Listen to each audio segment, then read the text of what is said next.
Swadika. Welcome to the Chicken Oracle Show. This is the first show, so I just wanted to give you a brief introduction about oracles and about how I have my oracle set up here with the live chickens. So first of all, anything can be an oracle. An oracle is something that gives you a message. And, you should always be aiming for the message that makes you feel the best from the, highest intelligence, highest source of love. Things should always be reassuring you and, making you feel good about yourself and life. And, sometimes things have to be revealed about people or things that might not be so great, but then there's always the underlying messages or the underlying truth that always sets us free and makes us feel better. So anyway, you can read anything in nature with, you can read the wind, you can read sequence of events, you can read, timing, the timing of things when you see a shooting star, what you're thinking about, or you can read the clouds in the sky as, if it's something that stands out to you. You can look at a mountain and look for something in the mountain to give you a message. So it's really about us using our minds to reflect on things and find symbols and meaning in nature and the world around us that speaks to us in a way that we can apply to our life and make more sense out of things. And it's kind of like just a psychological tool that we use to wash our brain with something that makes us feel better or sets us on the right course for what we know feels good for us and what is going to bring us strength and help us cope and deal with the world around us. So my training in reading oracles, I had always been into kind of the card readings back,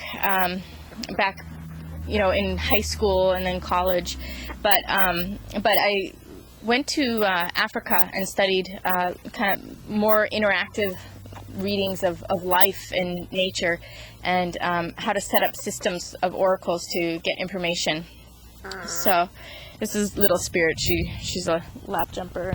I'm surprised this one hasn't jumped on my lap yet. But anyway, so they taught me really to look at things with energy around it. Look for the energy around it. You can give things assignments, and so that's what I did with my chickens. They all have names with meanings that are significant for me. These are the things I want speaking to me, are these symbols and names from different, parts of the world or around the world or concepts in my life. So, and then I also studied with Native Americans, which was also very similar to the Africans with their interactive nature. And I did work with a friend of mine from the Ifa tradition in Nigeria. So in all of these systems, it's not just about, being behind a piece of glass and reading something, but it's more about, you're interacting with that, whatever that is. And if you get the reading after you do the reading, then you want to, put your energy out there in ways to make an influence and create your life. So it's about the synchronicity of it's important to receive a message. You're supposed to get the message, and now what do you do with that? You make use of that for to improve your life. So this is about improving your life. And so also I study Chinese medicine. I understand things through the 5 elements a lot because of my training with 5 element theory in Chinese medicine. So with the babies that don't have names, I use their qualities in Chinese medicine to understand them for the readings. And then I'm a part of the oracle because I'm interacting with the chickens. So it's very a lot of exchanges. The rest of nature is interacting with the chickens. If a chicken dies, that energy of that source that is focused now all of a sudden becomes more of a universal influence. So the energy will change form in your life, or that's what the reading is about, is how this energy changes form.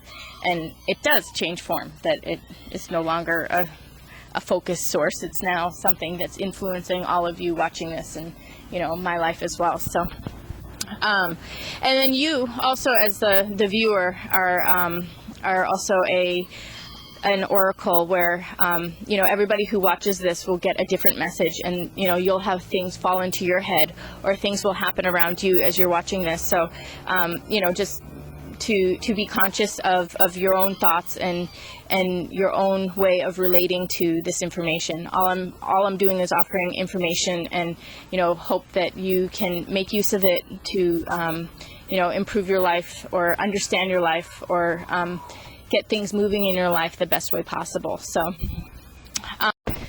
and then I also wanted to tell you how I'm going to do the show. I was going to talk about the week that happened, and the significant stories of the week, and then give you the interpretation on that. And then if there's anything really wild that happens during the show, something with obvious energy around it, I'll interrupt the show and tell you about that. And take that as a spontaneous message. And then also at the end, I'll do a guided message with a piece of lettuce or something. So anyway, so the story of the week. So I had a run-in with a Komodo dragon. It was about 6 feet long.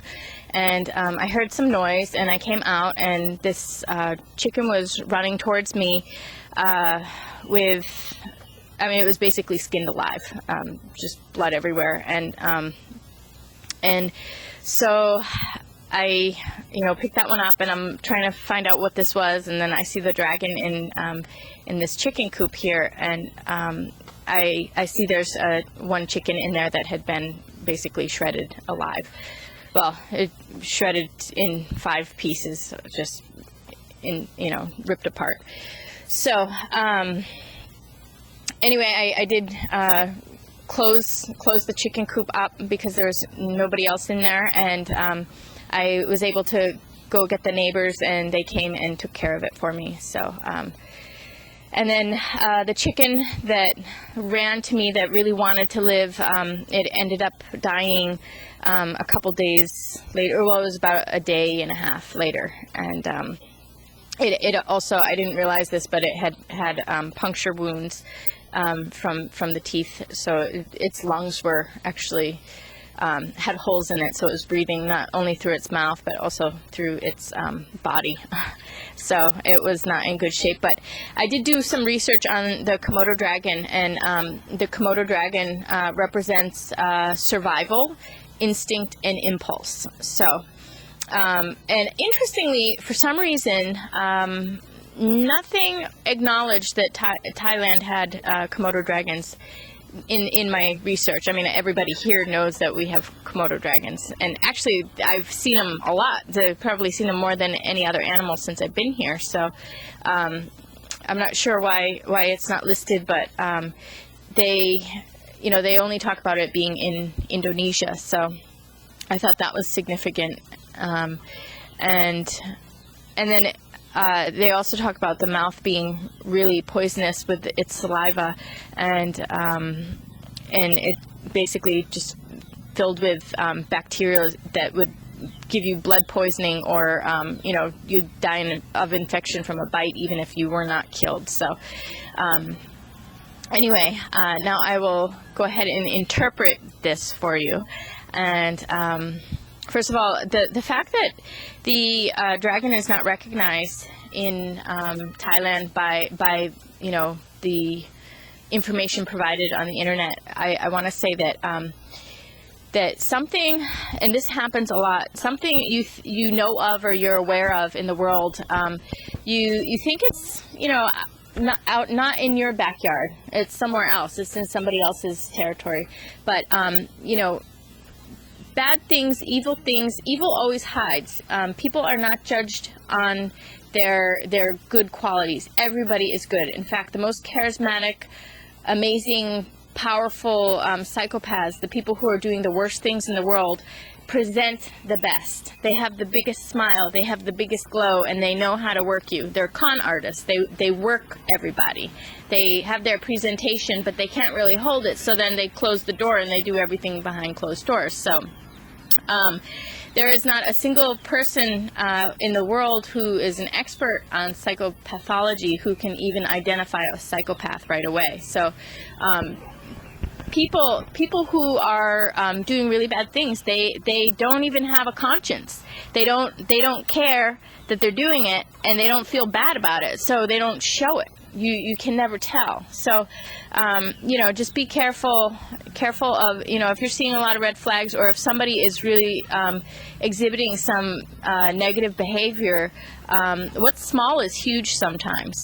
What looks like, oh well, but they do all these nice things, but it doesn't matter. Everybody does really nice things. Everybody.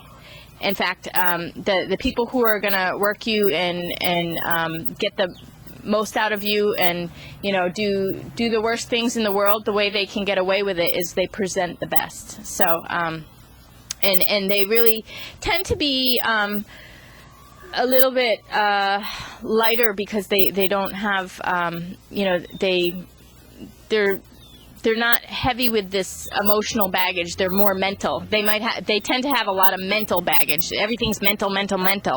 But in their heart, they're not really troubled about loss. They're not troubled about your feelings. They don't care about your feelings. They care about them. It's selfish. So this selfishness is not incorporating the heart. If the heart is involved, then the person really is going to feel what other people are feeling around them, and when it's actually a really sad handicap for people who don't have those feelings or can't care about other people's feelings, because if they did, then they wouldn't be so egocentric or so selfish, because they would see that that it's not personal, that people need their own lives, and people need to have their own souls and their own creative space, and to have their own happiness. And it has nothing to do with sabotaging somebody else's ego or taking their pride. It has to do with everybody needs their freedom, and everybody needs their life, and everybody needs their mind, and everybody needs their creative path and their soul and their right connections. So anyway, just be aware that evil hides, and even though it might seem like people are presenting well, psychopaths are everywhere. In fact, I've never seen a family without some, there's always differences in degrees in mind and heart in everybody in a family, so there's always weak links everywhere. So just be careful. They're in everybody's backyard. Everybody has something in their backyard that they need to be aware of, or be conscious of. So okay, so that was a whole digression on the fact that it was so odd that nobody was acknowledging in all this research that the dragon was in Thailand. So now onto the story, to interpret the story.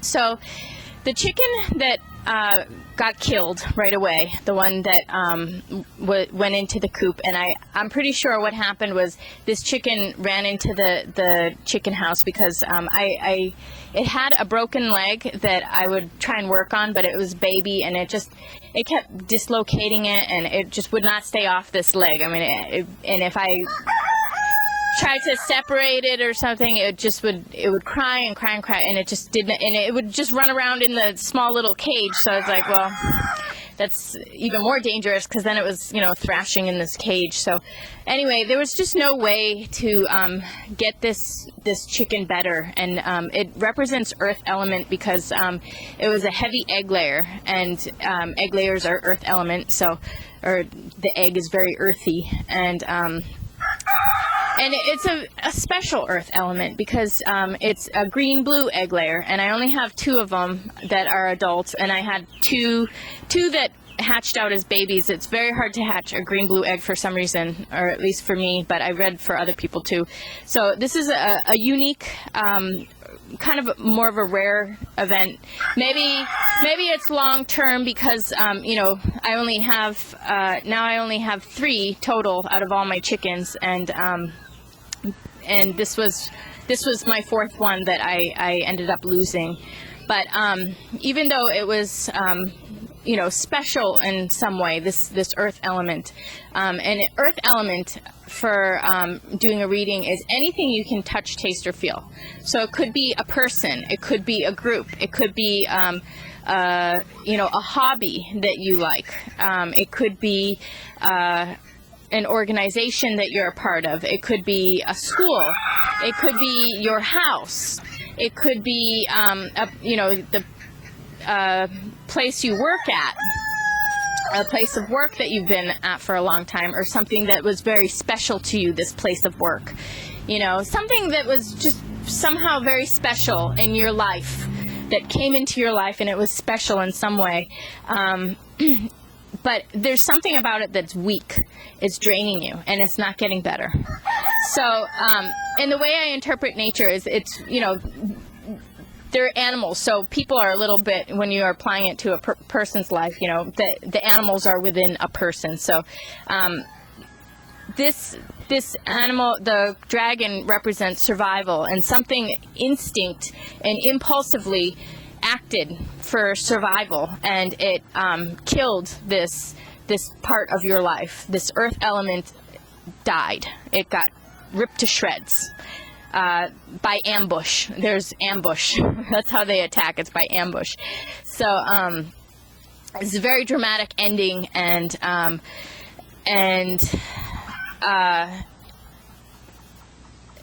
it wasn't going to get better anyway, because no matter how much I worked on that, it just didn't, it wasn't getting better.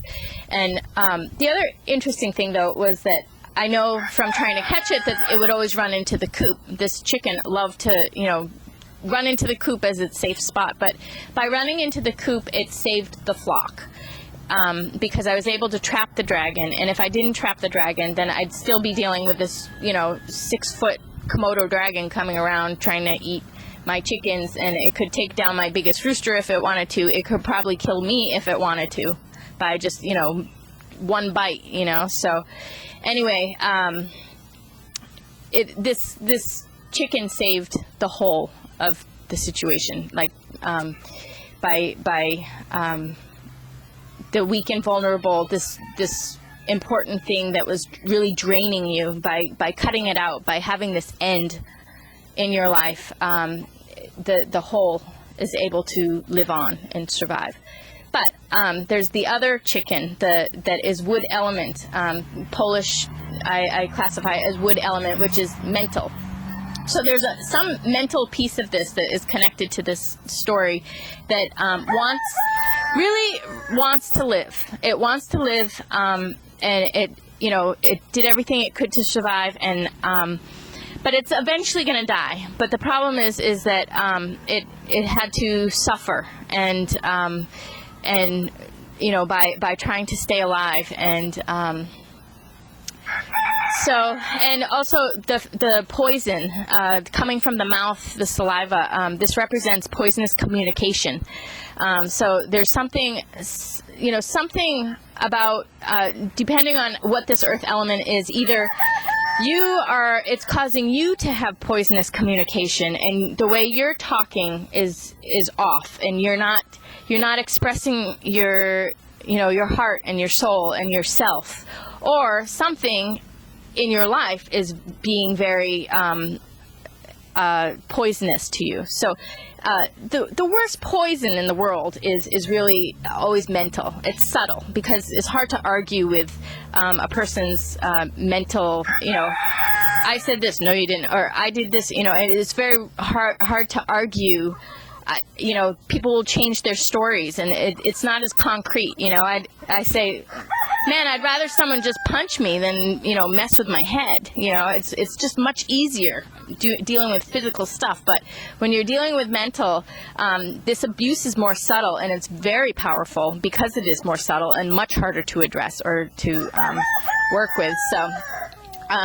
There's a lot of poisonous communication that's killing the mind, or it's really toxic to the life, and you need to separate this mind from yourself. This part of the mind that's connected to this death, that's connected to this earth element that has been destroyed, that is no longer in your life.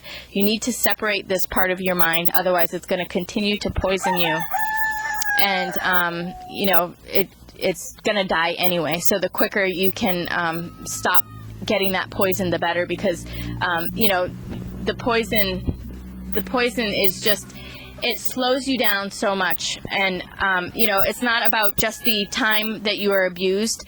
After you get out of the abuse, how much abuse happened shows you how much time after you get out that you have to heal. So it's not just the time you spend when dealing. It's now you have to get out and spend the time unwinding, which we'll talk about later on in the show. But anyway, about the chicken, the mental element, the two things, it was skinned alive. Skin has to do with the metal element, and also the puncture holes in its body where it was breathing too much. There's also excess. So excess, there's no skin, so it's like, just leaking out. There's nothing, the person cannot stay themselves. They're not focused. They're not able to come from this point of being centered and being who they are. They're all over the place. They're scattered because there's no skin. And the metal element has to do with your relationship to the highest, to the values, everything you value, and it has to do with your relationship to the supreme intelligence and to the supreme love. So you're not contained. You're all over the place. You're not a point of being. You're spilling everywhere. So this mental thing that's poisoning you is just causing you to go all over the place and spill everywhere. And then the other thing, there's an excess in air.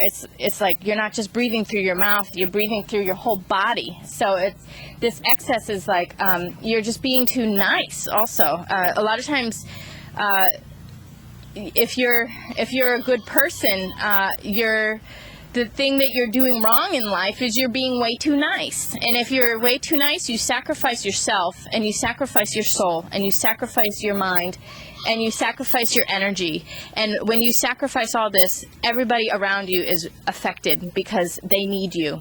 And you can't be there for them because you're catering to someone who doesn't deserve it, who is demanding your time and attention, and they're abusive, And so when you're too nice to people, you empower them to do more abuse to you and to other people because they're getting away with it. So now they're being able to run with this and get more powerful and stronger and more skilled in their abuse, not just to you but to other people as well. So you don't want to be too nice. You don't want to give to everybody and be exchanging with everybody. And also you want to pull yourself together and be strong. And you need to cut the mind, cut this thing, let it go with the earth that was sacrificed. So I guess that's about it with that whole thing. And then a couple days later, I had a dragon, a smaller dragon, coming around, and it went underneath the chicken coop and into the chicken coop. So the chickens were closed up, and they told me that there's either a dragon or a snake. I didn't know what they were telling me. They have a different noise for everything. Chickens have 60 standard vocalizations that are universal for all chickens. So chicken owners know what their chickens are saying to them. So they were telling me this is either a snake or a dragon.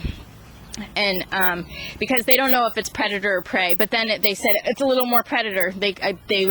They're like, do we attack it or do we run? And then they're like, oh, no, we need to run. They were like starting to panic. So I go under there, and it was a dragon, but it wasn't that big. It was probably it was probably about 3 feet. So it was about half the size, but it could definitely do damage. And I wasn't sure, God, I mean, I have small enough chickens that it could have killed any of these chickens that I've had for a long time, so I'm just, what do I do? So I get this, the bamboo thing. First I try yelling at it and, yelling at my chickens to get out of there. And everybody was just the dragon was kind of moving around, but my chickens were standing there frozen, staring at me. And nobody was responding to me. And the dragon wasn't afraid of me, but it wasn't frozen. My chickens were frozen, but the dragon was just not afraid. And then I got the bamboo window holder and started beating the ground, and the dragon did leave. And then the dragon came back a couple days later, and I tried to catch in the net, but it left. But okay, so a couple messages with this that I got out of that. First, the fact that they got frozen. This is a very common response when there's trauma going on. So they're traumatized, they're scared, and the common response of fear is to freeze. This is nature's way. When you get scared, you freeze, and all your systems get aroused, so you start, your body's kind of going nuts, but you're frozen. So and my response in my state of fear was to yell. I was yelling at them, and my chickens were already afraid, and they were already frozen, and I threw them into more fear by yelling at them. They thought they were in trouble. They're all looking at me like, and I wasn't yelling at them, but I was just afraid. So I was not frozen, but I was, yelling and scared. And eventually, I was able to get the dragon out of there. But just, the message in that is, don't forget that if someone gets frozen, this is the common response to fear. Another common response to fear is to yell and to, misdirect anger. And I wasn't angry. I was just, yelling at them to move, and I wanted them to do what I wanted them to do because I was afraid that this dragon could eat them, because it was not frozen. It was licking its, sticking its tongue out and trying to see if it could taste it from a foot away. So anyway, two common responses to trauma. And then but the other important thing that I wanted to talk about is that because, the dragon came back again, and I'm really afraid, normally I keep the chickens closed up in the chicken coop with the outdoor fencing. But this, I have netting on here, and I did 3 layers of netting, and this thing got through, or started to get through on the second time it came back. So they are not safe in their house. Normally they are safe in their house, but with this predator, they are not safe in their house. So I realized because of the mobility of the dragon to be able to come in and out of this this netting, and the chickens are not mobile. They cannot get out of this netting. They are stuck in there. They're more likely to get cornered and killed because they are limited in their movement. And even though I know that they're safer out, and if I leave here, I should let all my chickens out and let them run wild and free, and they will be safer, because right now the only predator we're dealing with is this dragon. So I know that, but I talk about belief, and it's like I'm so used to believing that they're safe when I pin them up in this structure that I have created to keep them safe, So even though it's very, very uncomfortable for me because of the beliefs that I have stuck in my head. I have to kind of calm myself and reassure myself when I go out that I'm doing the right thing. I know I am doing the right thing, but it's difficult sometimes to be okay with letting them outside of the box. They're outside and letting them be wild and free. And this is a very important message with trauma, victims of trauma. Number one thing is that they cannot go from a state of trauma back to normal life or back into a better life. They cannot go from a dark, horrible place to a wonderful, beautiful place. They just can't go straight away. They need that time, as I said, to unwind, to unravel, all this trauma, to shake it off. The mind and the body need to have a recovery period. And the only way to have this recovery period is to get outside of that box, to get outside of the normal, because, before they were doing normal and it wasn't good. And if they want to go into a life that's normal again, that's good, they need to somehow break out of this, they need to separate these two and shake this stuff off. So it's common for everyone to kind of freak out when they see somebody who has just gone through something traumatic to be, being a little bit wild and free and outside of the box and maybe a little bit strange. But this is a natural response to kind of unwind from this. They need to shake it off. They need to, get out of that state. And, there's just this period of liminality, they call it, or, anything when it changes from one system to the next system, it has to go through a period of destabilization. So there's a stabilization, it's not working, it has to become unstabilized temporarily before it can restabilize in a different structure, and it reorganizes and stabilizes in a different structure. And this is the way of nature. This has to happen. So if you are kind of going through a wild period and people are criticizing you for what you're doing, don't worry about it. It's okay. Don't beat yourself up over it. It's okay. You need to do it, and you'll get through it. You'll shake it all off. You'll get it all out, and you'll be able to refocus on yourself and your life again. So you just have to go through this little phase of, unwinding.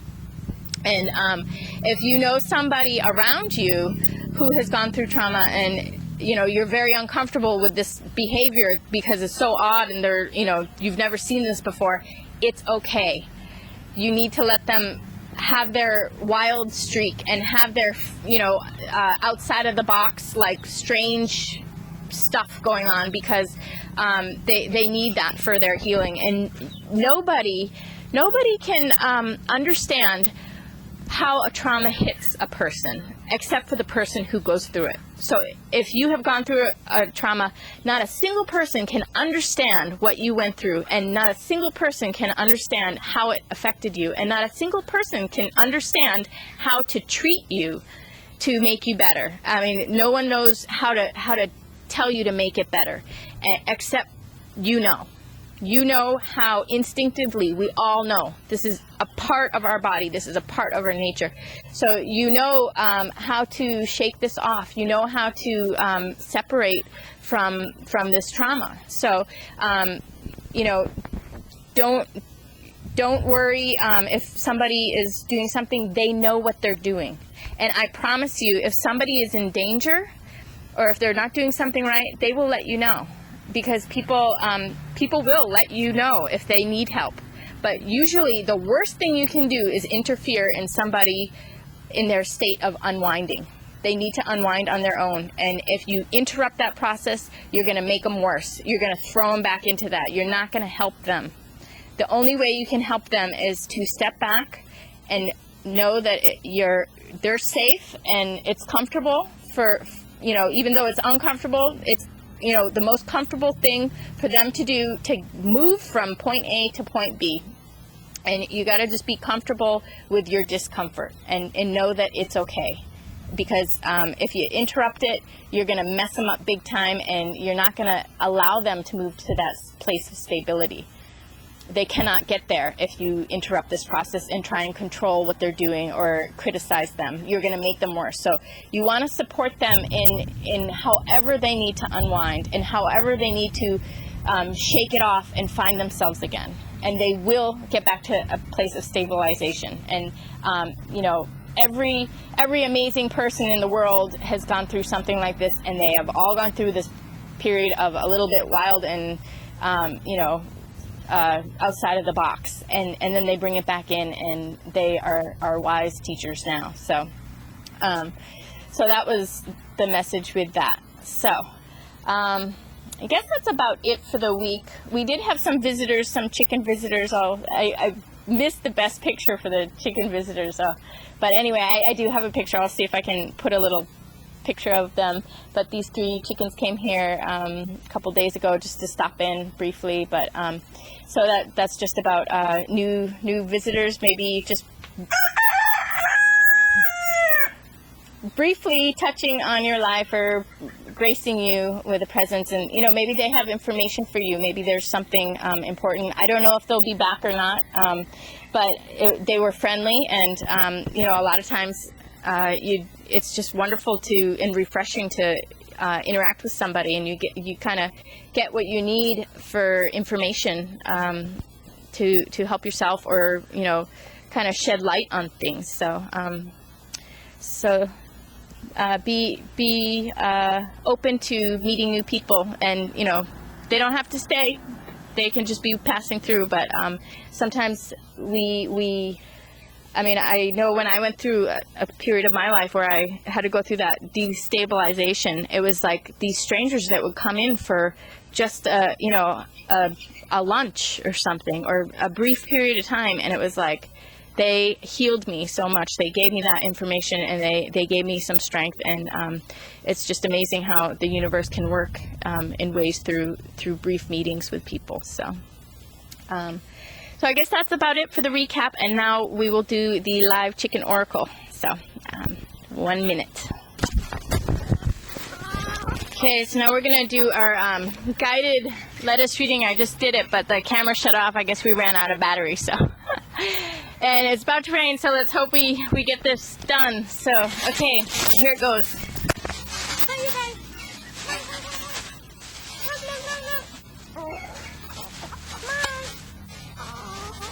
Who's gonna be in right now? Come on.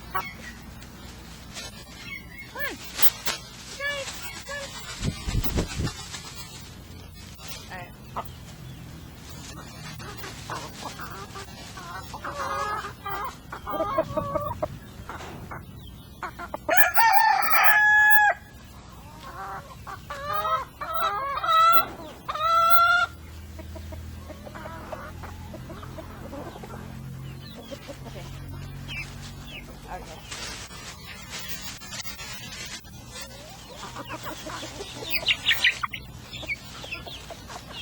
Okay, well, I think we had less of a crowd this time around, but anyway, we did get the same first one, which was metal element. Metal has to do with our connection to the highest intelligence and the highest love. It has to do with our values, core values, and it also connects with grief, because when we lose something that's core in our values, we have a lot of grief, and grief is, man, that's the hardest one. It is like the worst sadness of loss, where something is just not right, you know, and you're feeling the pain of other people, and you're feeling the pain of other people within yourself, and it's you know, just you lose trust and faith in the universe. So this is a hard one, but she is black. This color with this color black with this gold tip on it, these like gold tips. So color black to me, and in this circumstance of the metal element, I would say has to do with coming into yourself and really finding all of those colors, and really kind of getting to know yourself again, and finding you know, all your all your personality, your inner nature, your inner child is all of your light. So, come back to that light within yourself. Black has all of the light within it. So, all the light is like all the spectrum of your personality. And the gold, the tip of the gold is the number one healing energy. If you're going to use the most powerful healing energy, you use the color gold. So, when you come into yourself, you'll find, you can heal yourself through your own personality, and just a lot of times when we come into ourselves, we'll just have special thoughts or special feelings, things that we can connect to in our mind and our heart that make us smile. So there's some great healing available. The snowball wants my attention. Okay, Snowball. Snowball has to do with things starting out. Snowball can start out little, but it grows and grows and grows and grows. So she had this little message for us right now. And then after that we had Promesia, which means if you have a loss or if you're afraid of in grief that you have lost something that is really special to you, Promesia is the promise that you'll see it again. I named her after, she looks like my other chicken that I wanted to have forever, and they don't have her in Thailand, so I got Promesia so that I could have babies like her, because my rooster will make babies like her. So anyway, even in my life, I lost somebody very, very special, and I know I won't see that person again, but I know that I will see that person in somebody else again, and so that's nice. You can wait to see whatever your loss is. Either that person is not really lost, or that person will come back to you in another form. So I hope that is helpful. And then we have Snowball here, who is things getting bigger and bigger and bigger. So you're on the right path, and it's going to grow and grow and grow. So, and snowballs are fun. So okay, I'll see you again next week. Thanks a lot. Snowball.